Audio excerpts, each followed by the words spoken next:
welcome to another nighttime session, and this time we're back into looking at the nature of reality, so I'll call this the nature of reality part 2. Well, have I got some things for you?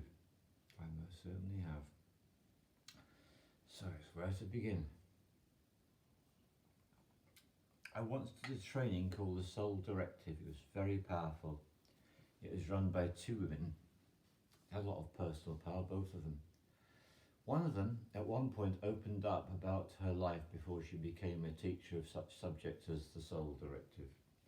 And she explained to us that she was married and as a husband's wife, and also as the daughter of her 2 parents, she'd been persuaded into being very weak and ineffective and having pretty much no personal power.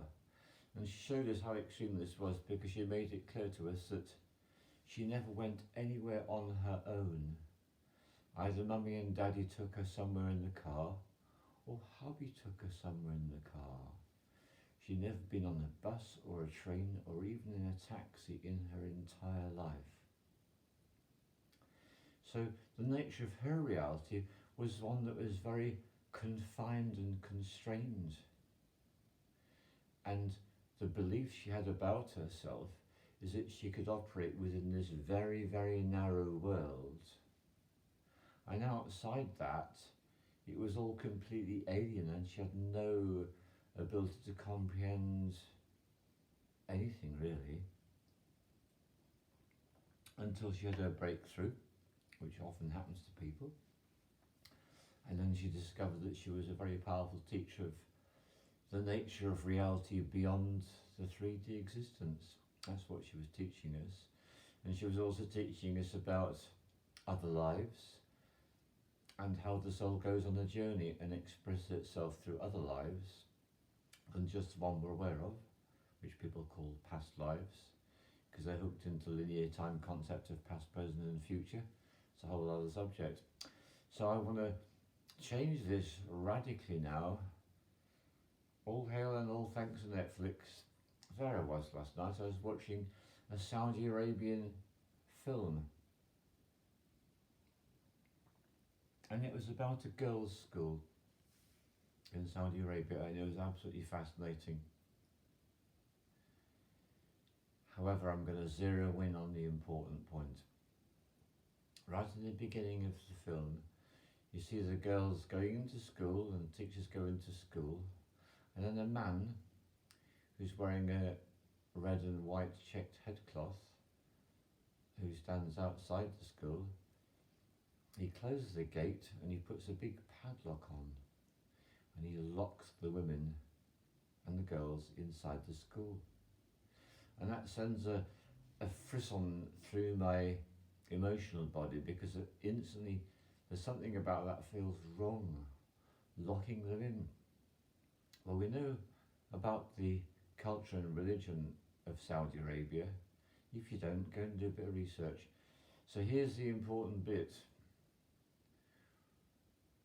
What happens is the deputy head teacher finds a couple of the girls smoking, and she tells them off and takes a cigarette and a lighter. And the girls, duly chastened, go off. In fact, a lot of the first part of the film is the girls being bullied by the teachers, the deputy head, their mistress. That seems to be what's going on pretty much. A lot of intimidation. And in fact, 3 of the girls are bullying a girl. It's all intimidation, it's all control. It's a rather unkind environment that's portrayed in this particular film. I've seen the Saudi Arabian TV show showing a girls' school with a different vibe, but that's what we're looking at in this one. Well, the deputy head hears a crash. Something's fallen. Being completely unmindful, she tosses a cigarette down onto the ground, and It's like totally obvious. You can see behind her there's a load of dried plant material. And this is a country which is usually 40 degrees centigrade. So completely unsurprisingly, the dry flammable material slowly smoulders, and she's gone, and she's investigating this incident, and then it catches fire, and the whole school catches fire. It wasn't particularly easy to watch this, but it was so revelatory. I learned so much from watching it, so I'm glad that my guides and helpers had directed me to this particular Saudi Arabian film. It's I thought, what is there for me in this Saudi Arabian film? Girls School, shut up, do as you're told, take it in, you're going to learn something, and so I did. Remember I said at the beginning of the film, the gates to school are locked. So the children are pouring out of the school, but they're not pouring out of the school in the way I'd have expected them to do so. I feel it's important to point out here, this is a school run entirely by women, no men present, and it's all girls, so the feminine quality, and we have to bear in mind that the feminine quality in that particular culture, it encourages the women to become less effective, shall I say, perhaps a bit more submissive, perhaps a little bit less oomph, a little bit less get up and go, a little bit less decisiveness. And so there's a lot of wandering around aimlessly before a lot of them get out of the building, and there's panic, there's disorientation, and of course eventually there's smoke inhalation, which makes anyone's consciousness go to hell anyway. But eventually some of them are banging on the door to try to get out. And the man whose job it is to guard this school has been sent off by the teachers to get them some breakfast. So there's not even anyone there when they're banging on the door. And so when the teacher is phoning up to ask for permission that the gate could be unlocked, there's a fire, and they're still asking for permission. Do you see the subservience? Do you see the submissiveness? Do you see the lack of let's take action going on here? And as the film continues, we eventually see the police and the fire brigade turning up. This guy, the so-called guard of this building, is now back from his errand to get the breakfast. He's arguing with the emergency services about whether they should break down the gate to get in and rescue all the children and the women who are trapped in a fire. Quite something, isn't it? So this is my introduction to the first of my axioms about the nature of reality. Hawaiian shamans say, the world is what you think it is. So for the woman running the Soul Directive course, she thought she was a very incapable, dependent, childlike daughter and then wife who had no ability to go and do things for herself at all until her awakening process began. With the people in this school and with the women in this culture that we're examining in microcosm through the school, because don't forget, the school is where the girls are learning what it is to become a woman, and they're being influenced by these women around them. Running around like headless chickens is the expression that comes to me in the face of this fire, and people dying, and people being locked in, which causes more deaths until eventually common sense and reason step in and prevail, and the police and the fire brigade break down the very heavy metal, difficult to break door, and the girls and the teachers pour out of the school. There's one particular scene that really got to me, because there are girls trapped on the first floor of the building. There's flames, there's smoke, and this girl's got a burn on her leg from the fire, and she's lying helplessly on the floor. I can't move, I can't move. It's just a burn on the leg. Actually, she could have just got up and got the hell out of there, but the culture she was in, the prevailing situations, everyone was being ineffective, and so she was being even more ineffective, and a very ineffective teacher ineffectively picked her up very slowly and ineffectively dragged her away from the flames. It was painful to watch, but this is an example of the nature of reality. The women in the society have been convinced that they need to be locked away, they need to be covered, and they do not have the autonomy and the power to look after themselves. It's a culture of dependence. And so because the world is what you think it is according to the Hawaiian shamans, that's their view, we're seeing a culture, and I described an example of one woman in UK society who the world is what they think it is. And the world for them was one where they are very, very dependent. Now I'm going to throw in another one for you. There's a woman on YouTube called Victoria, and she makes films.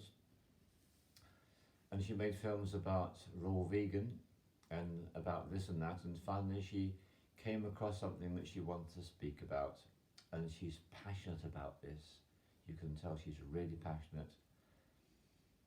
And what she's telling her audience, and this audience comprises of a lot of men, because what she's doing is she's revealing what she's telling the men is one of the secrets about being a woman. She says, and there's a lot in favour of what she's suggesting, because she's talking about biology and genetics, she's talking about DNA, she's talking about origins, she's talking about programming ultimately. And what she's saying is that a woman is fundamentally programmed to respond very well to a male who dominates her. And in the case of relationships of the same sex, it would be a similar story where one woman is inhabiting and embodying more of the male principle than the female principle. She would be taking on the role of the male. So that's why I say male rather than man. It's often going to be men, but it might not be. But the idea is that a woman who's really embodying the feminine principle is attracted to and is programmed to respond very favourably to a dominating male influence. And that's what her entire channel is all about. And I'll give you a link to one of her films so you can investigate this for yourself. And she's making the point that with the rise of feminism and women becoming more capable, taking on more of an active role in the workplace, women taking on roles of leadership and such like, she's saying that notwithstanding, there's a really deep part of the woman's being that craves to be dominated. And the way she puts it is that the modern woman will completely reject this, because in her mind she would say, that's a load of nonsense, that's a crock of shit, that's not me. She's saying that the fundamental feminine principle requires domination. So here's an interesting thing to consider. The men who are very nice and submissive and apparently weak, how do they get on with finding women?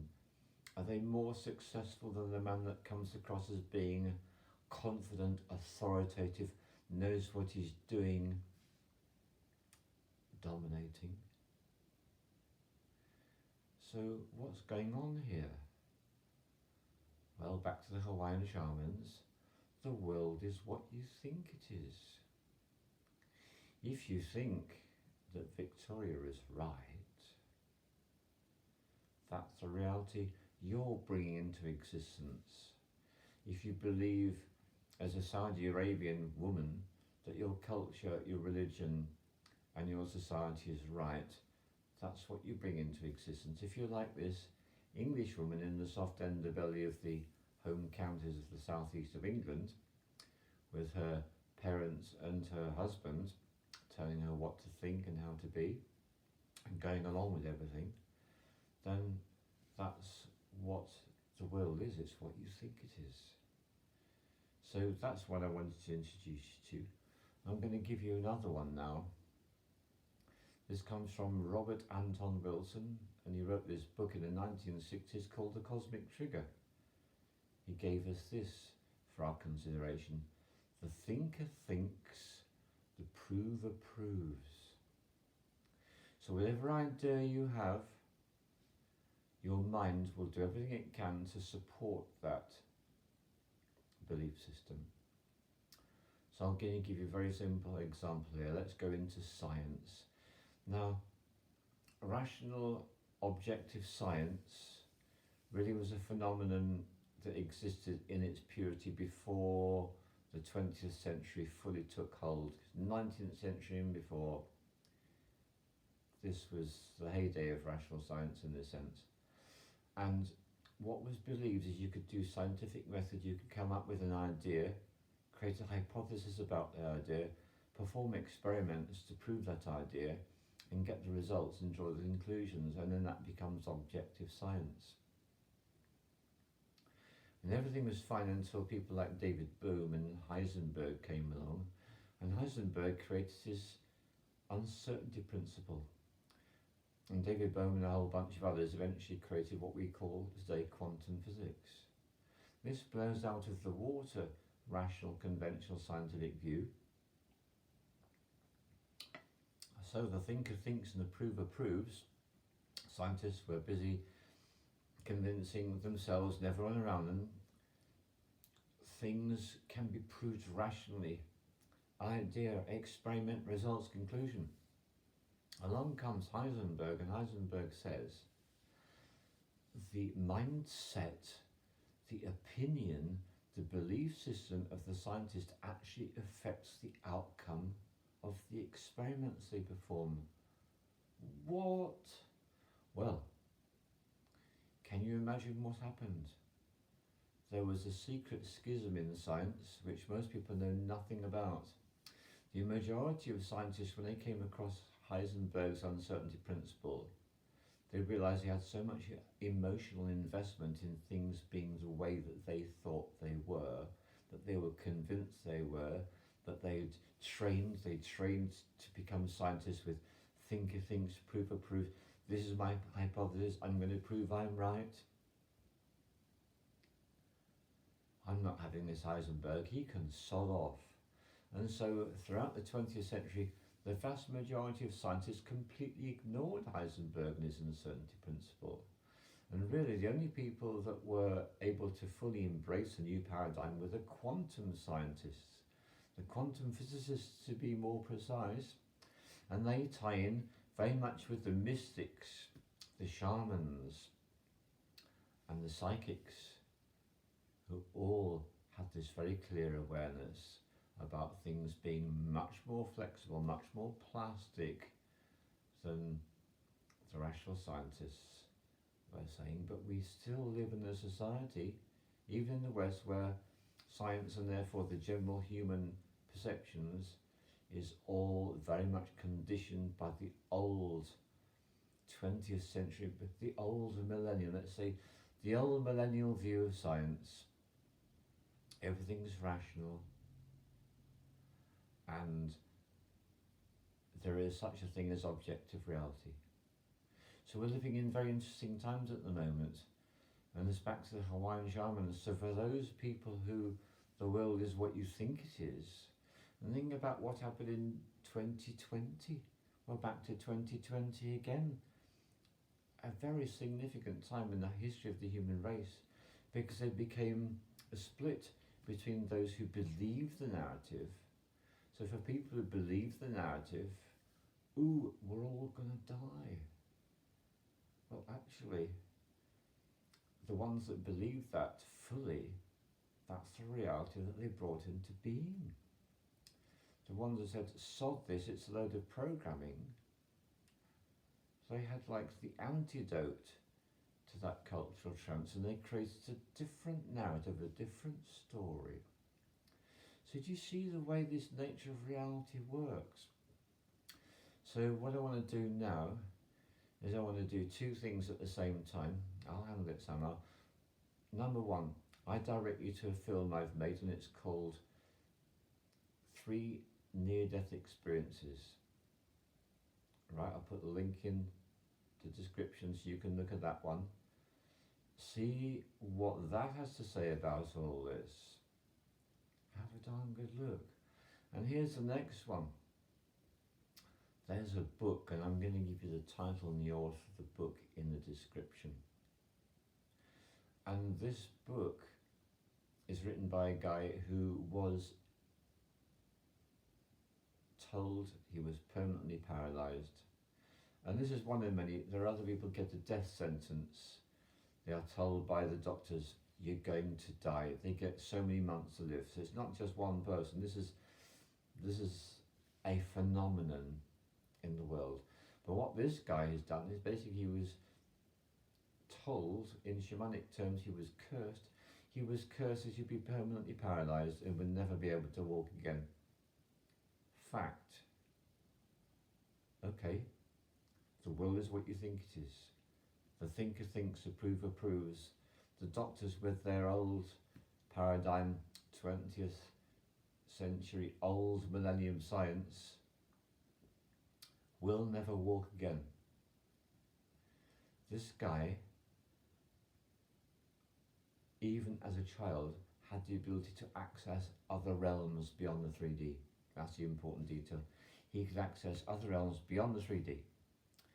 This dude has written a book, and what he did, and he's not the only person to have done this, I need to make this really clear, he rejected the narrative from the mainstream. He created his own reality. He created his own reality. So I'm going to be producing a few films so that you can explore some of the exercises he's given and see how they influence and affect you. And I want to include this film talking about one of them.